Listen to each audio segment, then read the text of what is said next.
Hello friends, स्वागत है ETF classes में। मैं हूं विकास कुमार और आज हम लेकर आए हैं साइंस के 25 क्वेश्चन का धमाकेदार सीरीज।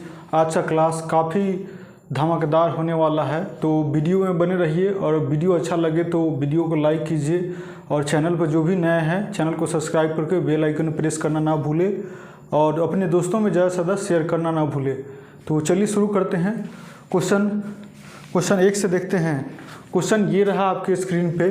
कह रहा है कि आधुनिक आवर्त सारणी के समूह डैश में केवल 7 तत्व है। आधुनिक आवर्त सारणी के डैश में केवल 7 तत्व है, तो इसका राइट आंसर हो जाएगा समूह 1 में। देखिए ऑप्शन सी इस क्वेश्चन का राइट आंसर हो जाएगा समूह 1। समूह 1 में जो है 7 तत्व है, 7 तत्व है, एलिमेंट होते हैं, है ना। के तत्व समूह 1 में 7 तत्व होते हैं, जैसे हे, ली, ना, करे, रब से फरियाद। हे, ली, ना, हे से हो गया हाइड्रोजन, हाइड्रोजन हो गया, है ना, हाइड्रोजन। ली से हो गया Li लिथियम। ना यानी सोडियम हो गया। उसके बाद सोडियम के बाद के से हो गया पोटेशियम।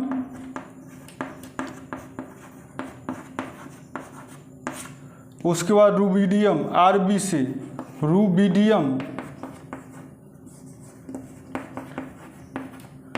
उसके बाद से सीजियम हो गया, सीजियम। Fr से फ्रांसियम, फ्रांसियम। तो ये समूह 1 के तत्व है, hydrogen, helium, sodium, potassium, rubidium, caesium, francium. इसका ट्रिक है हे, ली, ना, करे, रब से फरियाद। तो ट्रिक के अनुसार भी याद कर सकते हैं ऐसे। Hydrogen, helium, lithium, sodium, potassium, rubidium, caesium. Hydrogen को आवारा तत्व भी कहते हैं, आवारा तत्व। और सबसे हल्का अगर बात करें तत्व की तो हाइड्रोजन है सबसे हल्का। सबसे हल्का हाइड्रोजन गैस ही है। कौन सा गैस? हाइड्रोजन गैस ही है, लेकिन ये अधिक ज्वलनशील है, अधिक ज्वलनशील है, ज्वलनशील होता है। इसलिए इसका यूज बहुत कम होता है, ना के बराबर यूज होता है। इसलिए वायुयान के टायरों में, गुब्बारों में हीलियम गैस भरा जाता है ना। चलिए बात करें तो आधुनिक आवर्त सारणी, आधुनिक आवर्त सारणी, आवर्त सारणी मोसले द्वारा दिया गया है, मोसले द्वारा, मोसले द्वारा, मोसले द्वारा। और यह परमाणु, परमाणु क्रमांक के आधार पर दिए थे, और यह परमाणु क्रमांक के आधार पर दिए थे। और मेंडलीफ द्वारा जो आवर्त सारणी दिया गया था, मेंडलीफ द्वारा आवर्त सारणी जो दिया गया था, सारणी जो दिया गया था, ये परमाणु द्रव्यमान के, परमाणु द्रव्यमान के आधार पर, के आधार पर। बात करें आवर्त सारणी में तो आवर्त सारणी में आवर्तों की संख्या कितना है? आवर्त 7 होते हैं और समूह यानी ग्रुप जो है, ग्रुप 18 होते हैं। ग्रुप कितना होता है? 18। ग्रुप ऐसे वर्टिकल लाइन को ग्रुप बोलते हैं और हॉरिजॉन्टल लाइन को समूह आवर्त बोलते हैं। तो आवर्तों की संख्या 7 है और समूह की संख्या 18 है। तो इसका राइट आंसर हो जाएगा ऑप्शन सी, यानी कि समूह 1 में 7 तत्व होते हैं। चलिए अगले क्वेश्चन की तरफ बढ़ते हैं।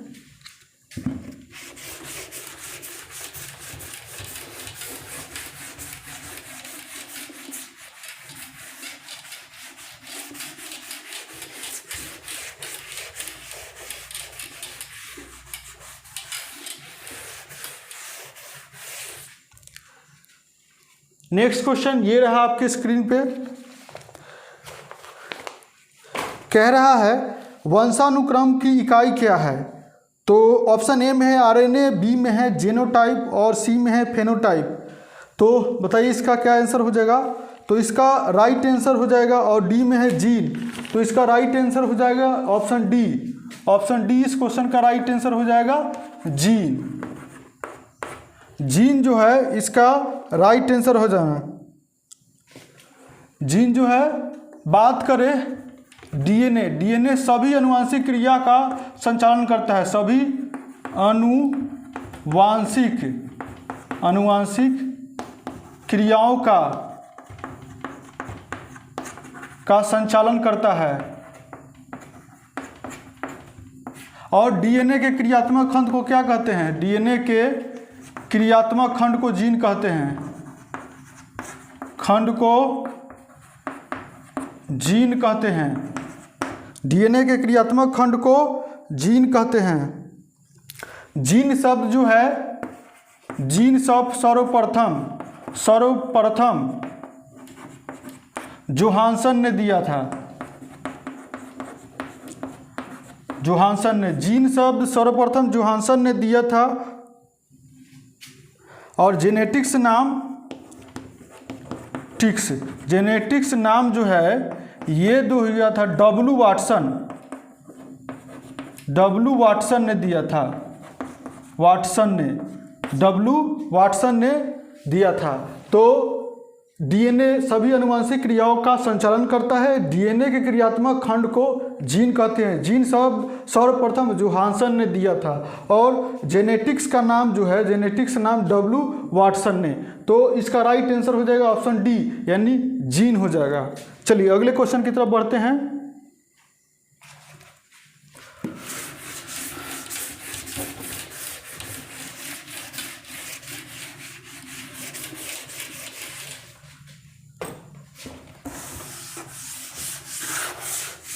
नेक्स्ट क्वेश्चन ये रहा आपके स्क्रीन पे। कह रहा है डैश विद्युत धारा के तापीय प्रभाव के व्यावहारिक अनुप्रयोग पर आधारित है। तो ऑप्शन ए में है इलेक्ट्रिक घंटी, बी में है इलेक्ट्रिक फ्लैट आयरन, सी में है इलेक्ट्रिक केतली और डी में है इलेक्ट्रिक टोस्टर। तो बताइए इसका क्या आंसर होगा? दिमाग लगाइए, क्या होगा इसका आंसर? विद्युत धारा के तापीय प्रभाव का देखिए, क्या वैसा यंत्र जो इलेक्ट्रिक से गर्म होकर ताप उत्पन्न करेगा। तो देखिए इसमें ऑप्शन ए में है इलेक्ट्रिक घंटी। क्या इलेक्ट्रिक से बजने वाला घंटी बेल जो है ताप हीट होता है, ताप उत्पन्न करता है? नहीं। लेकिन केतली, इलेक्ट्रिक केतली उत्पन्न करता है। आयरन जो है उत्पन्न करता है ताप। और टेस्टर जो होता है वो भी उत्पन्न करता है। तो इसका राइट आंसर हो जाएगा ऑप्शन ए इलेक्ट्रिक घंटी। ऑप्शन ए इलेक्ट्रिक घंटी इस क्वेश्चन का राइट आंसर हो जाएगा। क्या हो जाएगा? इलेक्ट्रिक घंटी हो जाएगा। इलेक्ट्रिक घंटी इस क्वेश्चन का राइट आंसर हो जाएगा। बात करें हीट का, फॉर्मूला होता है I²RT। हीट का फॉर्मूला होता है, ये याद रखिएगा। हीट का फॉर्मूला होता है I²RT होता है हीट का फॉर्मूला। और विद्युत धारा के तापीय प्रभाव के उदाहरण की बात करें, विद्युत धारा के तापीय प्रभाव के उदाहरण, तो विद्युत आयरन हो जाएगा, है ना। विद्युत केतली हो जाएगा, और विद्युत हीटर हो जाएगा, विद्युत हीटर, विद्युत हीटर हो जाएगा, विद्युत गीजर हो जाएगा, है ना। और विद्युत बल्ब भी हो जाएगा, विद्युत बल्ब हो जाएगा। तो ये विद्युत धारा के तापीय प्रभाव का कुछ उदाहरण है। विद्युत आयरन, विद्युत केतली, विद्युत हीटर, विद्युत गीजर और विद्युत बल्ब हो जाएगा। बात करें विद्युत धारा की, तो विद्युत धारा का ऐसा ही मात्रक होता है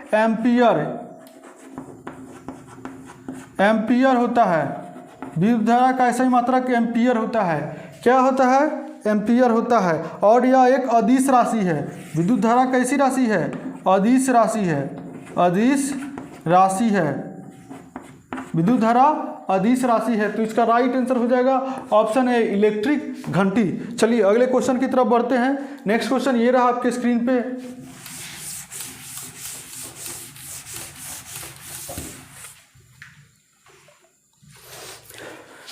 नेक्स्ट क्वेश्चन ये रहा आपके स्क्रीन पे। कह रहा है नारियल की छाल का निर्माण किस ऊतक द्वारा होता है? तो ऑप्शन ए में है पेरेन्काइमा, बी में है कोलेनकाइमा और सी में है एडेनकाइमा और डी में है स्क्लेरेनकाइमा। तो नारियल का जो छाल जो होता है स्क्लेरेनकाइमा की बना होता है। किसका बना होता है? ऑप्शन डी इस क्वेश्चन का राइट आंसर हो जाएगा, एस काइमा, स्क्लेरेनकाइमा का बना होता है नारियल का छाल। तो ऑप्शन डी इस क्वेश्चन का राइट आंसर हो जाएगा। और यह मृत कोशिका का होता है, मृत कोशिका का होता है। और यह मृत कोशिका का होता है क्या? स्क्लेरेनकाइमा, मृत और लंबी कोशिका, और दोनों सिरों पर ये न्यूक्लियली होती है, दोनों सिरों पर नुकीली होती है, नुकीली होती है, दोनों सिरे पर नुकीली होती है। स्क्लेरेनकाइमा मृत कोशिका का बना होता है, ये दोनों सिरों पर क्या होता है? दोनों सिरों पर नुकीली होती है। क्या होता है? दोनों सिरों पर नुकीली होती है। इनमें जीव द्रव नहीं पाया जाता है, इनमें जो है जीव द्रव नहीं होता है और इनकी भित्ति लिग्निन के जमाव के कारण मोटी होती है। इनकी भित्ति लिग्निन के जमाव के कारण मोटी होती है। इनकी भित्ति जो है लिग्निन के जमाव के कारण कैसी होती है? मोटी होती है। तो ऑप्शन डी इस क्वेश्चन का राइट आंसर हो जाएगा, स्क्लेरेनकाइमा।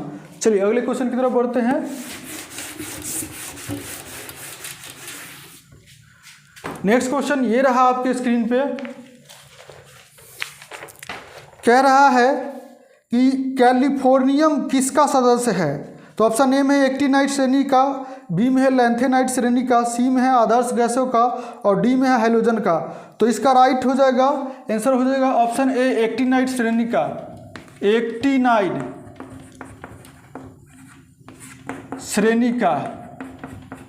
श्रेणी का। तो कैलिफोर्नियम जो है एक्टिनाइट श्रेणी का सदस्य है ना, एक्टिनाइट श्रेणी का। तो ऑप्शन ए इस क्वेश्चन का राइट आंसर हो जाएगा। चलिए अगले क्वेश्चन की तरफ बढ़ते हैं। नेक्स्ट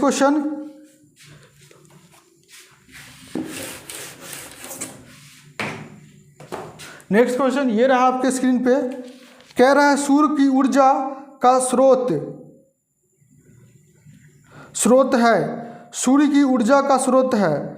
तो सूर्य की ऊर्जा का स्रोत है ऑप्शन ए में फोटोवोल्टिक अभिक्रिया, बी में है प्रकाश विद्युत अभिक्रिया, सी में नाभिकीय संलयन अभिक्रिया, डी में नाभिकीय विखंडन अभिक्रिया।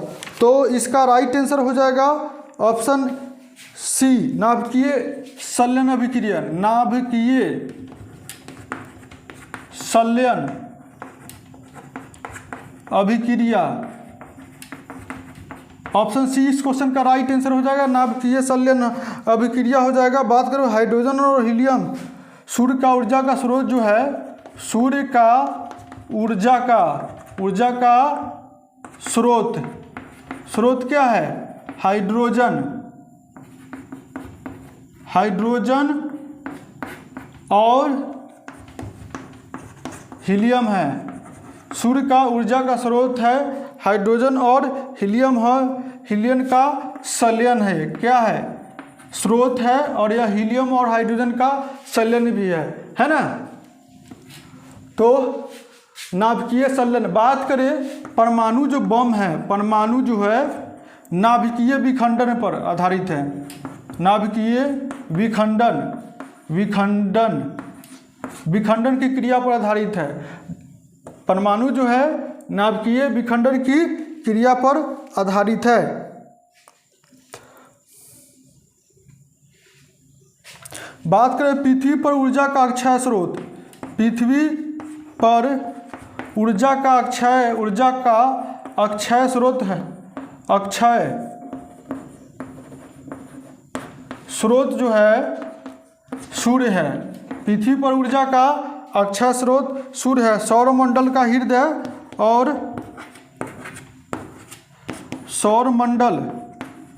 मंडल का हृदय सूर्य को कहा जाता है।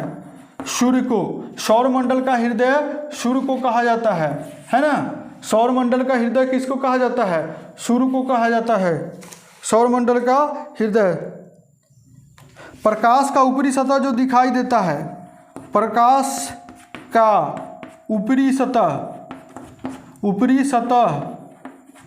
जो दिखाई देता है,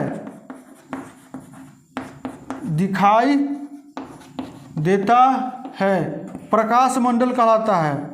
प्रकाश मंडल कहलाता है।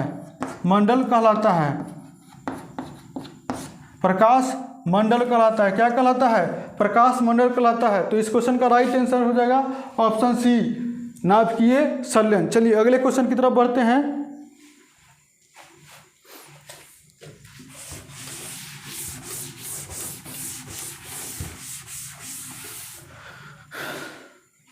नेक्स्ट क्वेश्चन ये रहा आपके स्क्रीन पे, कह रहा है डैश अल्ट्रासाउंड उत्पन्न करके गेम खेलते हैं। तो ऑप्शन ए में है पतंगे, बी में है हाथी, सी में है चूहे और डी में है वेल। तो इसका राइट आंसर हो जाएगा सी, ऑप्शन सी, चूहे। चूहे जो है, ऑप्शन सी इस क्वेश्चन का राइट आंसर हो जाएगा। चूहे जो है तरंग उत्पन्न करके गेम खेलते हैं, है ना। चूहे तरंग उत्पन्न करके खेलते हैं। बात करें तरंग की तो प्रासर्व तरंगे जो देखिए, श्रव तरंगे, अवश्रव तरंगे, अवश्रव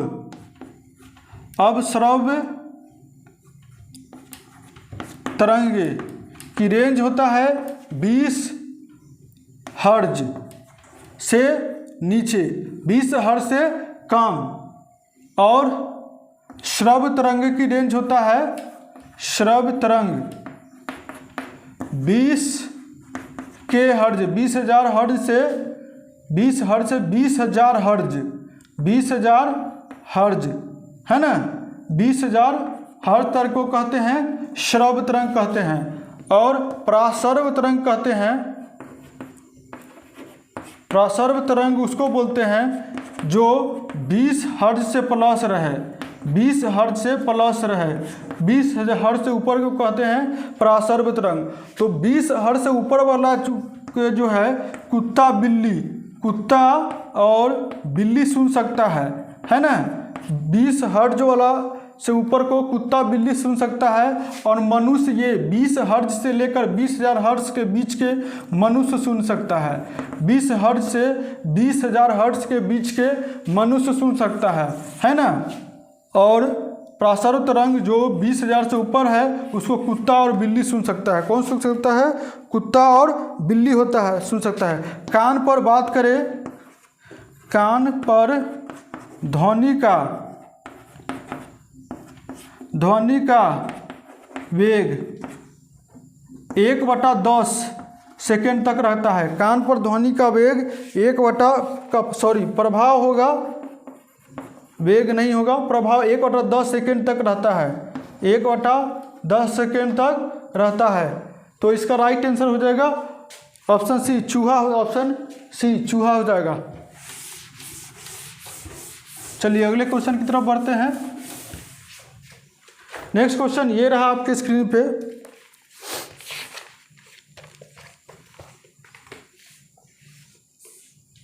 कह रहा है 2.8 ग्राम वजन वाले लोहे के टुकड़े में आयरन के परमाणुओं की संख्या होती है। तो 2.8 वाले लोहे के वजन में आयरन की परमाणु संख्या होती है। देखिए तो लोहा का परमाणु भार कितना होता है अनुभार? तो इसका 56 होता है। लोहा का 56 होता है अनुभार, है ना। और 56 ग्राम में परमाणुओं की संख्या, परमाणुओं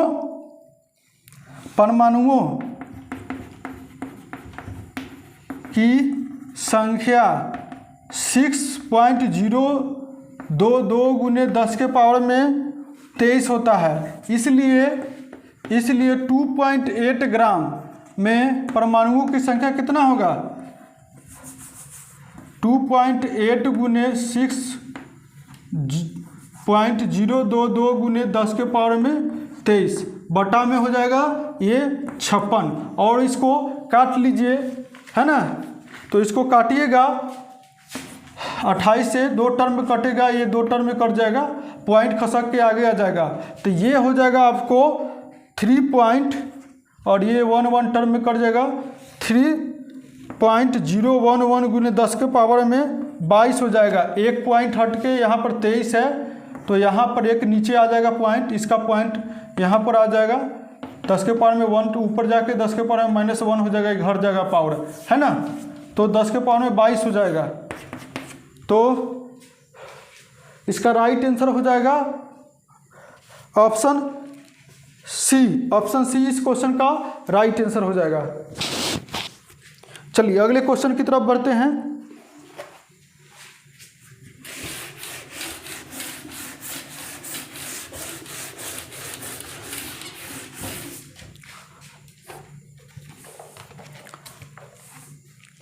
नेक्स्ट क्वेश्चन ये रहा आपके स्क्रीन पे, कह रहा है पानी में एक अम्ल या क्षार का विलय करने को किस नाम से जाना जाता है?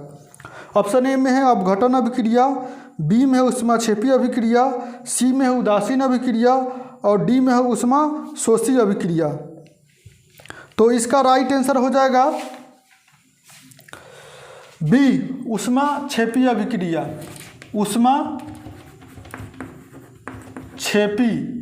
ऊष्माक्षेपी अभिक्रिया हो जाएगा इसका राइट आंसर। क्या हो जाएगा? ऊष्माक्षेपी अभिक्रिया। बात करें ऊष्माक्षेपी अभिक्रिया की तो देखिए, ऊष्माक्षेपी अभिक्रिया जैसे हाइड्रोजन और नाइट्रोजन मिलके हाइड्रोजन और नाइट्रोजन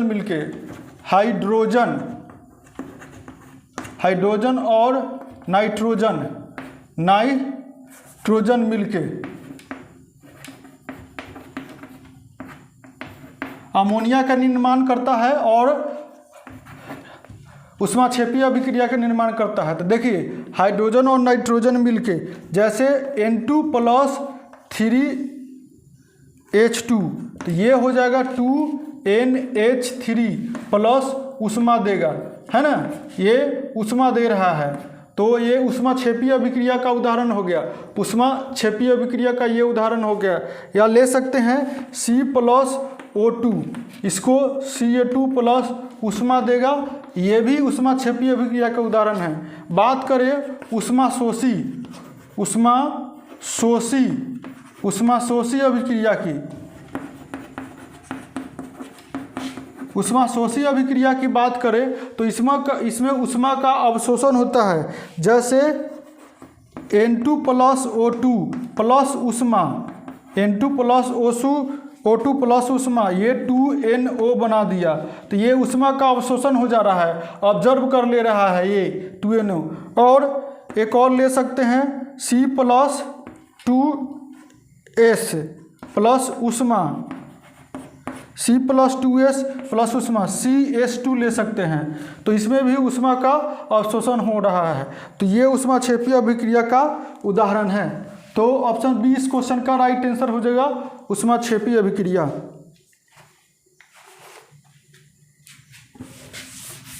चलिए अगले क्वेश्चन की तरफ बढ़ते हैं।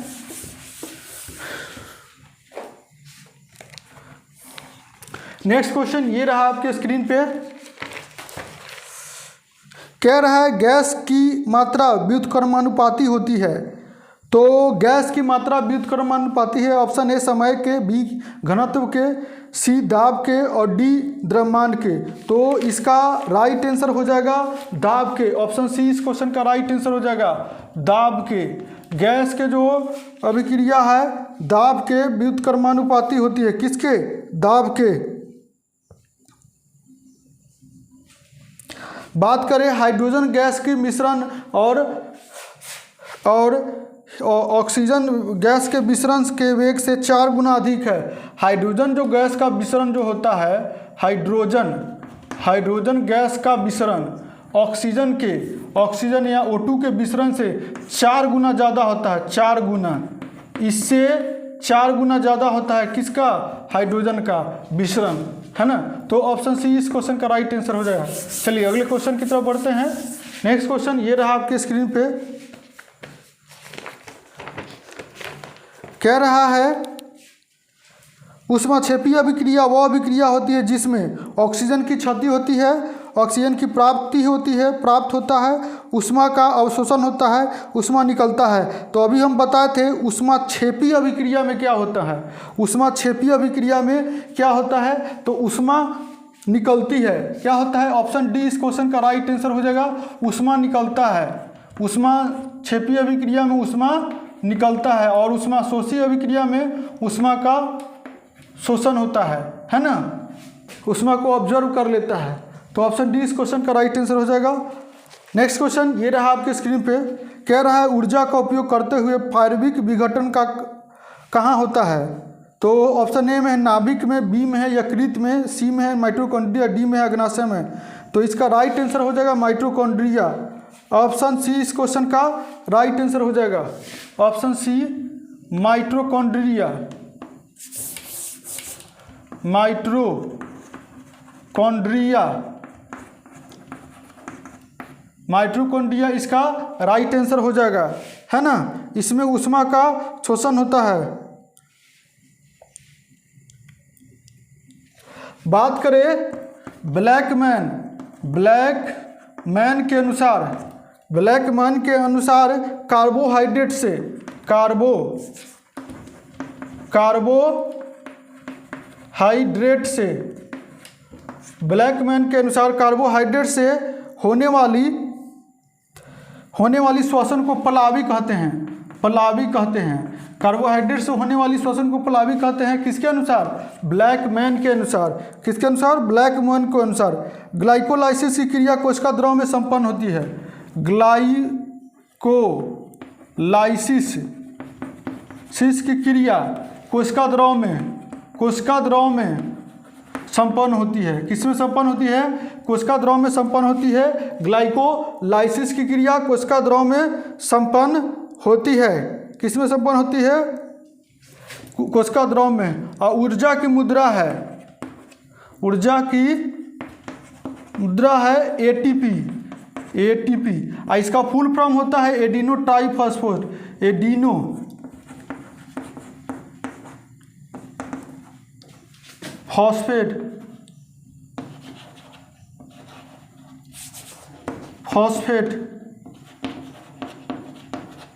एडिनो ट्राइफॉस्फेट, है ना।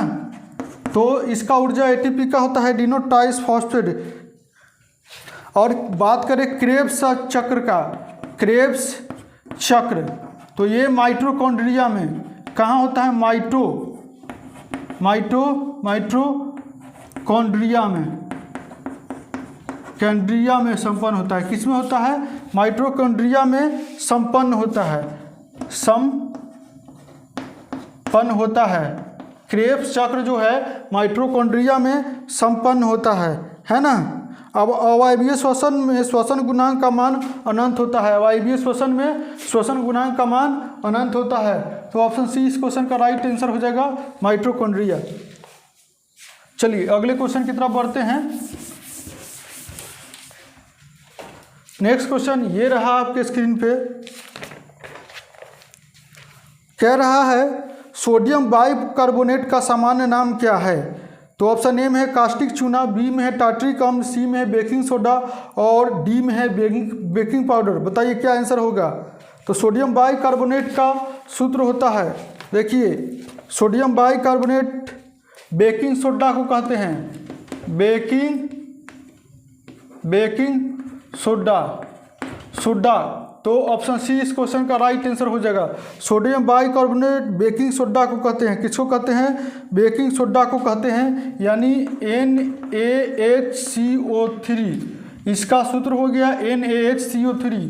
और एक और है, ऑप्शन में है बेकिंग पाउडर। देखिए ऑप्शन डी में है बेकिंग पाउडर, उसको कहते हैं बेकिंग पाउडर।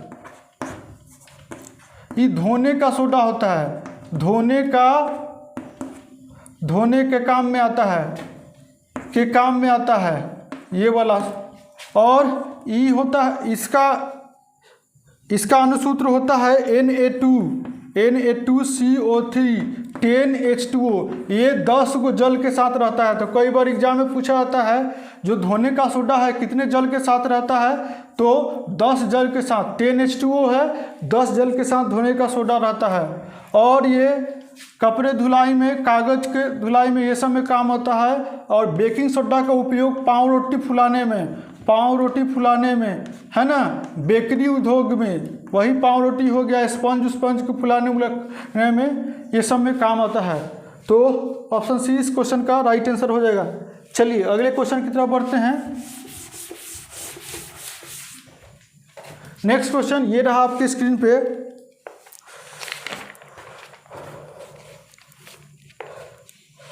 डैश एक निष्क्रिय गैस है। देखिए, तो ऑप्शन ए में है क्रिप्टॉन, बी में है क्लोरीन, सी में है नाइट्रोजन और डी में है ऑक्सीजन। तो इसका राइट आंसर हो जाएगा ऑप्शन ए क्रिप्टॉन जो है इसका राइट आंसर हो जाएगा। क्रिप्टॉन एक अक्रिय गैस है। अक्रिय गैस को, शून्य समूह के तत्व को अक्रिय गैस कहते हैं। अक्रिय गैस जो है, अक्रिय गैस शून्य समूह के तत्व को अक्रिय गैस कहते हैं। इसमें होता है helium, neon, krypton, helium, neon, krypton, डेडॉन, ये सब कुछ अक्रिय गैस है ना। चलिए अगले क्वेश्चन की तरफ बढ़ते हैं। नेक्स्ट क्वेश्चन ये रहा आपके स्क्रीन पे। कह रहा है प्रोपेन का रासायनिक सूत्र है। तो प्रोपेन का रासायनिक सूत्र है, ऑप्शन ए में C3H8, बी में है C4H10 और सी में है C2H6 और डी में है CH4। तो देखिए, तो इसका राइट आंसर हो जाएगा ऑप्शन ए C3H8। ये जो है किसका सूत्र है? प्रोपेन का सूत्र है। किसका सूत्र है? प्रोपेन का। ऑप्शन डी में है देखिए सी, तो ऑप्शन ए इस क्वेश्चन का राइट आंसर हो जाएगा। CH4 है, इसको मीथेन बोलते हैं, मीथेन, है ना। और इसको मार्स गैस भी बोलते हैं, मार्स गैस। कौन सा गैस? मीथेन को मार्स गैस भी बोलते हैं। बात करें एल्केन का, देखिए एल्केन का क्या होता है? CnH2n+2 होता है। देखिए केन, तो केन में हम किसी चीज़ को देखिए कंफ्यूजन नहीं होगा। एल्केन, एल्कीन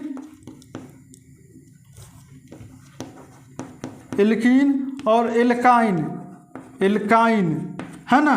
तो देखिए एल्केन में किसी चीज़ में हम कुछ केन में रखते हैं कुछ चीज़ को, तो इसमें +2 को ऐड कर देंगे।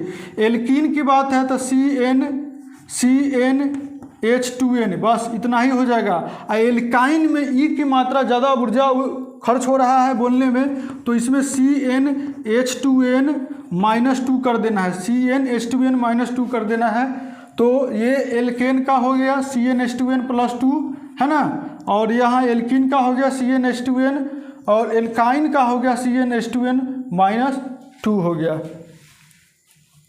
चलिए अगले क्वेश्चन की तरफ बढ़ते हैं।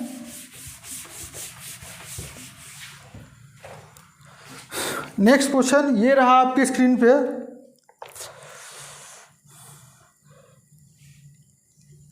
यदि एक वस्तु का वेग इसकी शुरुआती वेग से 2 गुना हो जाता है तो इसकी गतिज ऊर्जा में कितना गुना वृद्धि होगी? देखिए यदि एक वस्तु का वेग, गतिज ऊर्जा क्या होता है? Kinetic energy. देखिए गतिज ऊर्जा का फॉर्मूला, ऊर्जा यानी KE, काइनेटिक एनर्जी 1/2 mv² होता है।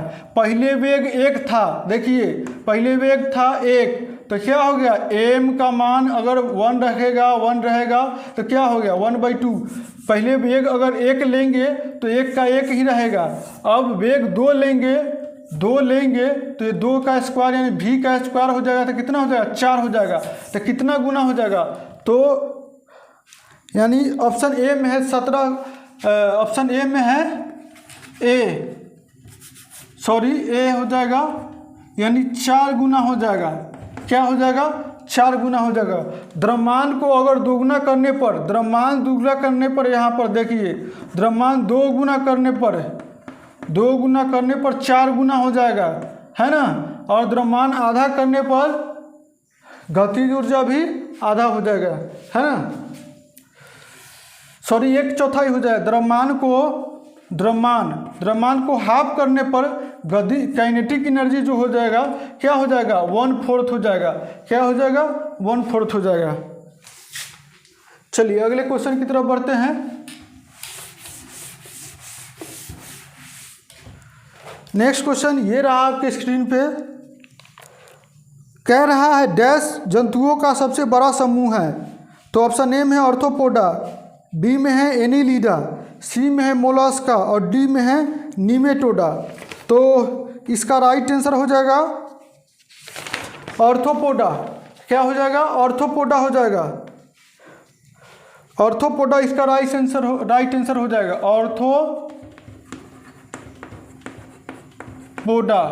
ऑर्थोपोडा इसका राइट आंसर हो जाएगा। क्या हो जाएगा? ऑर्थोपोडा। बात करें ऑर्थोपोडा एक लिंगी, प्रायः एक लिंगी होती है ना। ऑर्थोपोडा प्रायः एक लिंगी होती है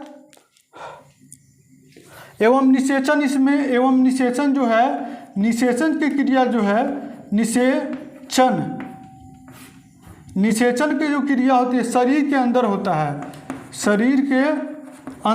है। कहाँ होता है? शरीर के अंदर होता है। ऑर्थोपोडा समूह में आते हैं तिलचट्टा झींगा,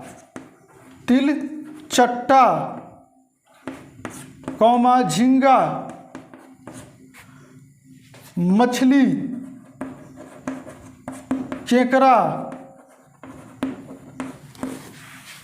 केकड़ा, मक्खी, मच्छर,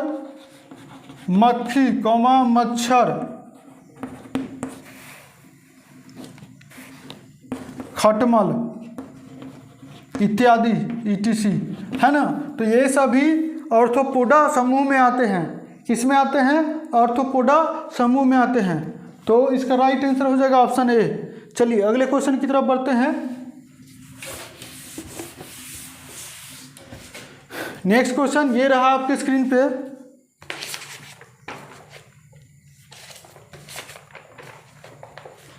कह रहा है एक मोबाइल को किसी बालकनी से गिराया गया। यदि मोबाइल फ़ोन का द्रव्यमान 0.5 kg है और मोबाइल फ़ोन को 100 मीटर की ऊंचाई से गिराया गया तो जी का मान दिया हुआ है 10 मीटर पर सेकंड स्क्वायर। तो मोबाइल फ़ोन की स्थितिज ऊर्जा, देखिए स्थितिज ऊर्जा पूछ रहा है। स्थितिज ऊर्जा यानी पोटेंशियल एनर्जी पूछ रहा है। क्या होता है? mgh होता है। तो देखिए जी का मान तो यहाँ 10 दे दिया हुआ है, 10 मीटर पर सेकंड दे दिया हुआ है।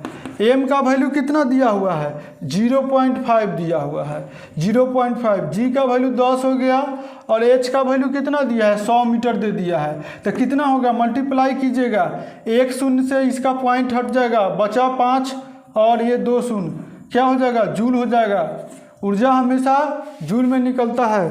तो ऑप्शन डी इस क्वेश्चन का राइट आंसर हो जाएगा, ऑप्शन डी। देखिए बांध बनाकर इकट्ठा किए गए जल में क्या होता है? स्थितिज ऊर्जा होता है। तनी हुई धनुष में स्थितिज ऊर्जा है, स्थितिज ऊर्जा होती है। घड़ी की चाबी में जो है स्थितिज ऊर्जा होती है। चलिए अगले क्वेश्चन की तरफ बढ़ते हैं।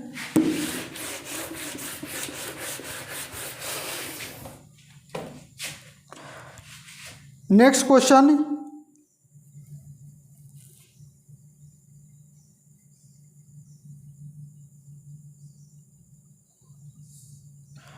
अगला क्वेश्चन ये रहा आपके स्क्रीन पे। कह रहा है गिरते हुए नारियल में होती है। तो गिरते हुए नारियल में होती है, ऑप्शन ए में ध्वनि ऊर्जा, बी में है रासायनिक ऊर्जा, सी में है गतिज ऊर्जा और डी में है नाभिकीय ऊर्जा। तो कभी भी गिरते हुए ध्वनि में नारियल में क्या होगा, हमेशा क्या होगा, ऑप्शन सी गतिज ऊर्जा होगा। क्या होगा, गतिज ऊर्जा, गतिज ऊर्जा होगा हमेशा। गिरते हुए नारियल में गतिज ऊर्जा होगा हमेशा। चलिए अगले क्वेश्चन की तरफ बढ़ते हैं। नेक्स्ट क्वेश्चन ये रहा आपके स्क्रीन पे, कह रहा है ओरिजिन ऑफ स्पीसीज नामक पुस्तक किसने लिखी। तो ये लिखी है, ऑप्शन ए में है लैमार्क ने, बी में है डार्विन, सी में है ओपरिन, डी में है बीजमैन। तो इसका राइट आंसर हो जाएगा, क्या हो जाएगा बताइए। तो इसका राइट आंसर हो जाएगा डार्विन, डार्विन हो जाएगा, डार्विन हो जाएगा इसका राइट आंसर, डार्विन।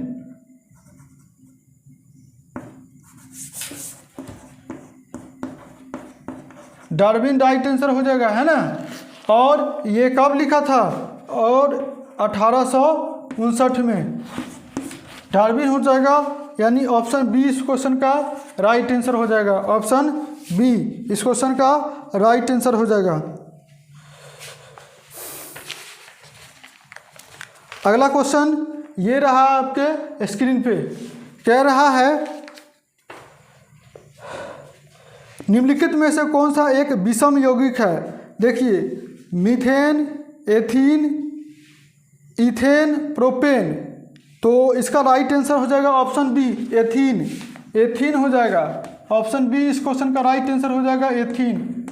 एथीन जो है अलग, बाकी ये सब मीथेन, इथेन, प्रोपेन ये सभी एक ही समूह के हैं, लेकिन एथीन अलग है। चलिए अगले क्वेश्चन की तरफ बढ़ते हैं। नेक्स्ट क्वेश्चन ये रहा आपके स्क्रीन पे, कह रहा है एक समतल दर्पण द्वारा बनाई गई छवि विशेषताएं हैं। तो ऑप्शन ए में है अलग आकार, आवर्धित, उल्टी, आभासी। बी में है समान आकार, सीधी, उल्टी, वास्तविक, आवर्धित। डी सी में है अलग आकार, सीधी, उल्टी, आभासी। डी में है समान आकार, सीधी, पार्श्व तौर पर उल्टी और आभासी। तो इसका राइट आंसर हो जाएगा ऑप्शन डी। ऑप्शन डी इस क्वेश्चन का राइट आंसर हो जाएगा समान, समान आकार के हो जाएगा, है ना। और सीधा हो जाएगा, सीधा हो जाएगा, समान आकार के सीधा हो जाएगा, पार्श्व हो जाएगा, पार्श्व और उल्टी, उल्टी हो जाएगा, उल्टी कॉमा आभासी हो जाएगा। तो ऑप्शन डी इस क्वेश्चन का राइट आंसर हो जाएगा। क्या हो जाएगा, ऑप्शन डी इस क्वेश्चन का राइट आंसर हो जाएगा। चलिए अगले क्वेश्चन की तरफ बढ़ते हैं।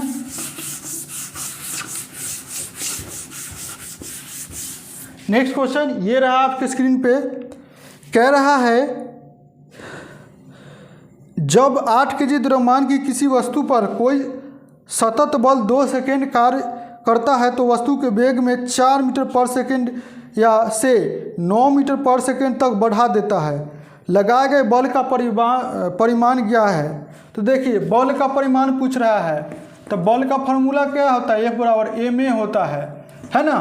और देखिए m दिया हुआ है, मास दिया हुआ है 8 kg, कितना दिया हुआ है, मास दिया हुआ है, और वेग दिया हुआ है वेग बढ़ रहा है पहले 4 मीटर पर सेकेंड से 9 मीटर पर सेकेंड 2 सेकेंड में। तो यहाँ पर इसको हम m इंटू dv बटा dt लिख सकते हैं एक जगह पर, वेग बटा तो समय लिख सकते हैं एक का एक्सेलरेशन का, त्वरण का।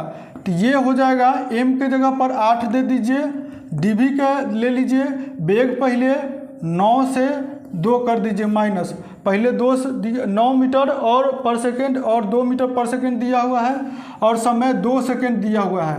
तो ये इसको सॉल्व कर दीजिए, कितना हो जाएगा, 9 से 2 घटेगा 5 हो जाएगा, और बाई 2 कितना 4 टर्म में ये हो जाएगा 20 न्यूटन हो जाएगा। चूँकि बल हमेशा मात्रा के न्यूटन में आता है ना, तो 20 न्यूटन हो जाएगा, यानी ऑप्शन सी इसका राइट आंसर हो जाएगा। Option C 20 newton, option C इस क्वेश्चन का राइट आंसर हो जाएगा।